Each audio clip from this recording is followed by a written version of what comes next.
Hi y'all, this is So Blessed. Welcome to the Blessed Place. How y'all doing? I am so happy. Why? Because I had an amazing weekend, and then today is Monday and I'm just headed to work, which is about 5:30, and this is my time of day. I gotta work a 12-hour shift, but that's okay because it's my time of day. But I want to just drop a few nuggets for you guys while I'm on my way to work. And this nugget is for the women who are married, newly newlywed, newly fiancéed.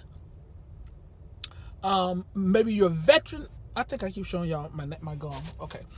Who are veteran married and you want to enhance your marriage, whatever step you're in, or perhaps you're not even married and don't even have a prospect. That's okay, because he who findeth a wife, not a girlfriend, not a boo thing, not a baby's mama, not a wifey. So when he finds you, you're already a wife. So this is the perfect time to prepare to be that wife.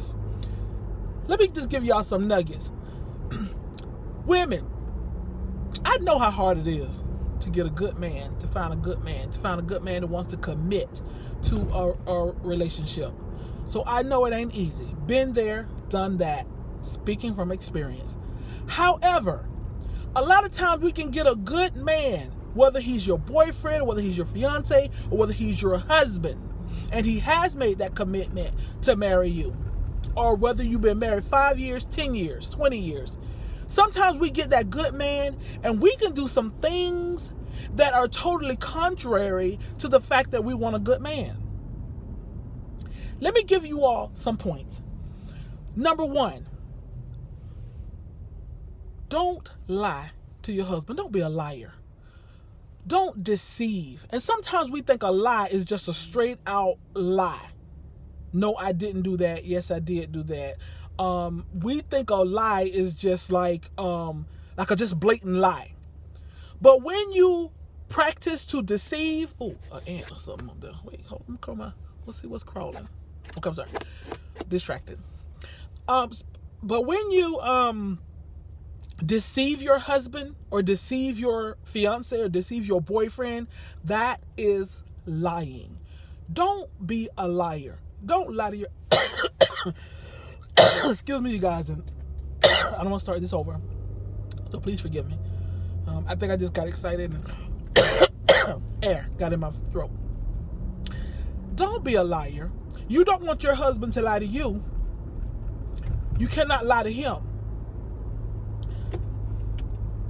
Even if you think he's not going to agree with something, even if you know he's not going to like it. A lot of times we know our husband's not going to like something. We know he's not going to agree with a move that we made, a decision that we made, or our buying a purchase or something like that. And we will lie or we will deceive. Even if we don't lie, we try to deceive him. You don't want to start lying. You don't want to put lying in your relationship. Because when you start putting lie in your relationship, then he feels like, well, if you're gonna lie, I'm gonna lie too.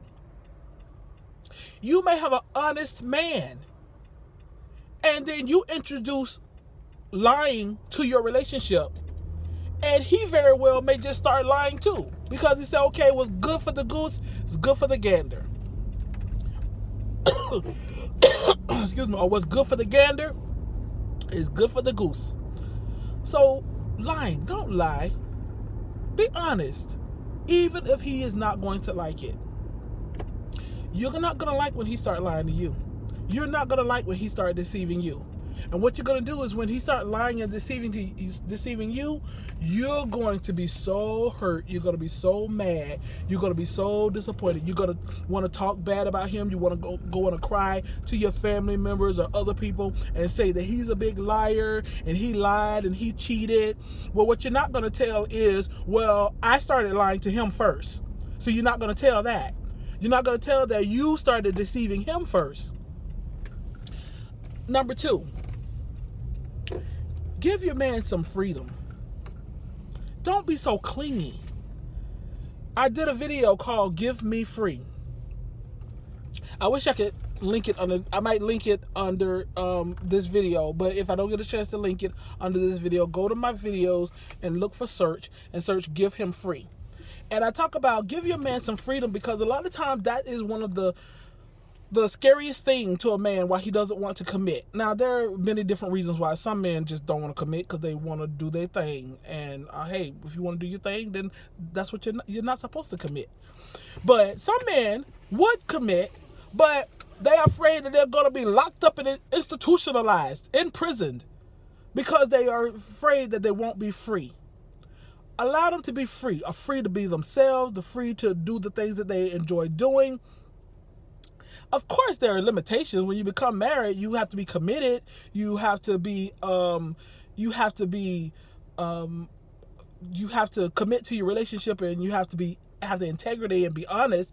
But what I mean is, the man can't go nowhere. The man can't do anything. Every move he makes, he has to consult with you. Every step he makes, he has to call you. Every decision he makes, he has to confer with you. No, let the man make decisions without having to confer with you. Let him make his mistakes. He's not infallible. He's going to... Y'all, wait. What my husband been doing? I left my car with my husband, and this is the second bug I see. Why do I see... Oh my goodness. I don't know what's the deal.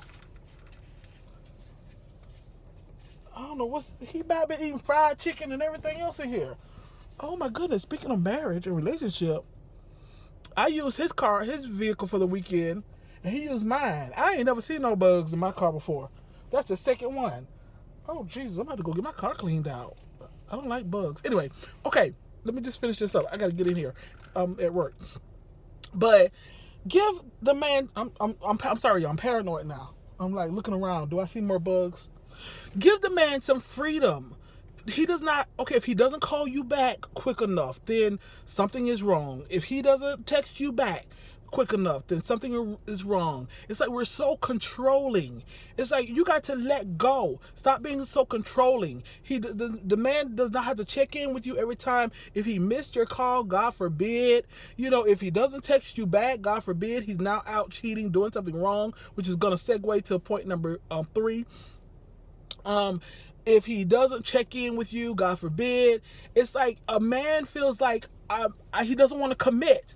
Or if he has already committed to you and you're already married, now he feels smothered in the relationship and he's become more distant. You want to know why your man has become more distant? He's become more distant because you're choking the life out of him. So he's become more distant because you're clinging so hard to him.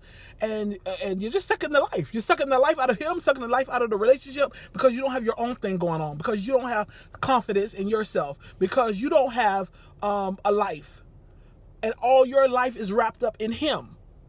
So you got to have your own happiness, your own joy, your own confidence. And know what? We're going to just segue that into the last point so I can get in here and work. But that last point is just a perfect segue from point number 2.